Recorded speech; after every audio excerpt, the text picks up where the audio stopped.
Hello, Wayward Souls. We've been traveling together for some time now, but I'm afraid our journey's come to an end.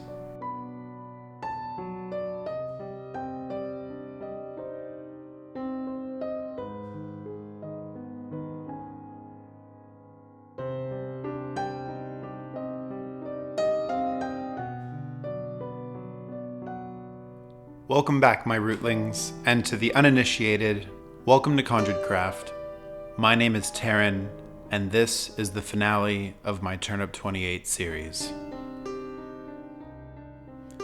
While I fell in love with the world building of Turnip28 quite some time ago, it was last year during my annual rewatch of Over the Garden Wall that I realized there were so many overlaps between these wildly different stories. So I started weaving them together into my own dark fairy tale, one where Wirt takes a much grimmer turn. If you haven't seen the previous videos of this series, there is a playlist linked below, but for now, let's get started. I've had this idea for some time now, that an angry and broken Wirt would take the woodsman and the beast and combine them into a corrupted Edelwood temple. But to keep me from letting this project get completely out of hand, I'm going to first measure and cut the base. This will then determine my dimensions for the rest of the project. To start working on our cart, I have these two MDF circles that I've been holding on to for at least 4 years now, and they're the perfect size for some wheels, so I'm really glad I held on to them. For the main body of our cart, I'm cutting a piece of balsa wood to give us some structure, and then I'm going to cover it with coffee stir sticks, which will look like the individual planks. I can't, however, glue these planks onto our wheels, as that will add too much width, so I'm using my customizer tool to carve in some plank details.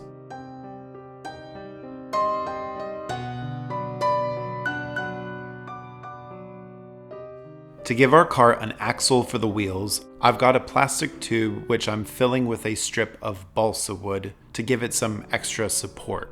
This is then superglued onto the cart with some baking soda to make a sturdy weld. Then, like in our Auntie Whispers video, I'm using some paper card to make metal bands that look like they hold the axle in place. Now I can glue the wheels to the cart and cover the ends of the plastic tube with some screw plugs from a Swedish furniture shop.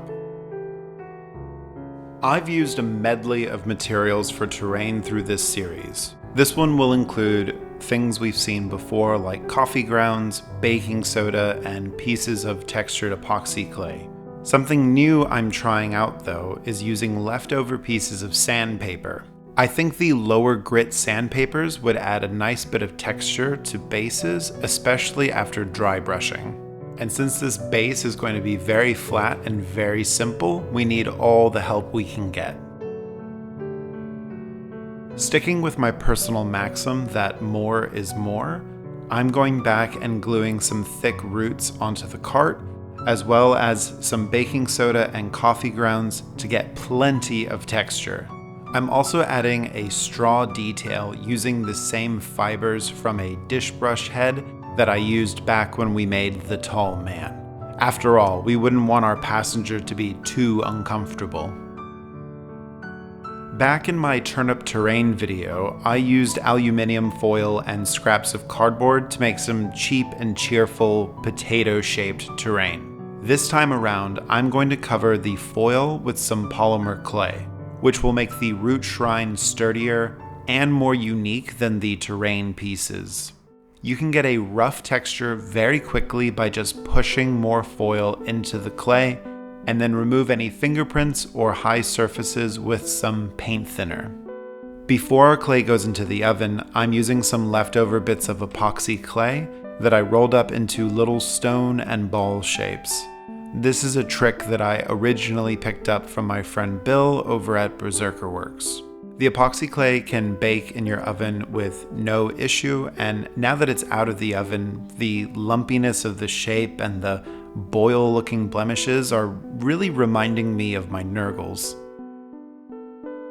After baking, I'm mixing up some more epoxy so I can blend in some skulls to the shrine, mimicking the faces on the beast's true form.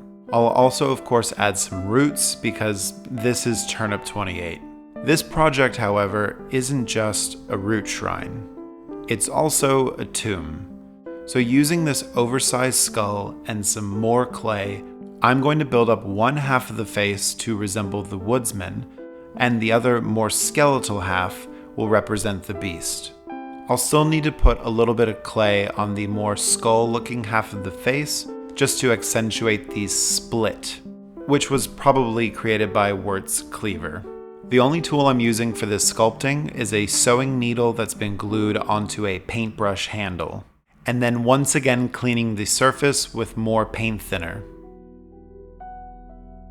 One of my favorite pieces of inspiration are the edelwood branches coming off of the beast's head. I've bent and glued some wire to the rough shape that's needed, and once I've drilled and pinned this antler to the head, I'm going to douse that wire in superglue. Then I can lightly sprinkle on some baking soda, giving the wire more structure for gaming and texture for painting. The last detail for our mausoleum is a little scratch-built lantern, using those plastic screw covers from earlier. Then it can be delicately hung from this reliquary, taunting its victim. In my first project for this series, when I made my toff, I discovered that I really enjoyed the process of wet blending right on the miniature. So I've adopted this technique for many of my projects.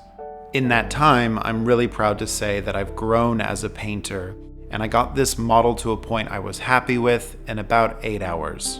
For painting, I kept the base, cart, and shrine as 3 separate parts. That way, once I was done adding some paint to the cart, the base was dry and I could keep rotating between the pieces. I did initially want to highlight the root shrine to try a lighting effect from the lamp, but in reflecting on the story we've told here, I think that it's more fitting that the lamp has gone out. Neither the beast nor the woodsman hold any power here. Wirt didn't care about the lamp in the original tale, and I don't see why the butcher of the edelwood would need it now.